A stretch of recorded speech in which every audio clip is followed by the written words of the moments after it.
Good morning mga kabertod. Andito ako ngayon sa may Taytay Bagakay.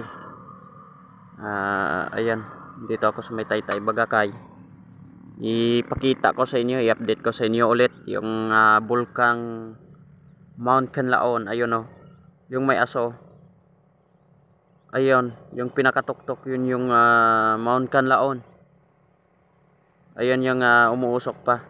Tapos sa ilalim may mga cloud sa ilalim, kaya hindi mo makita, hindi makita na masyado yung bulkan. Yung tuktok lang, yun yung may aso.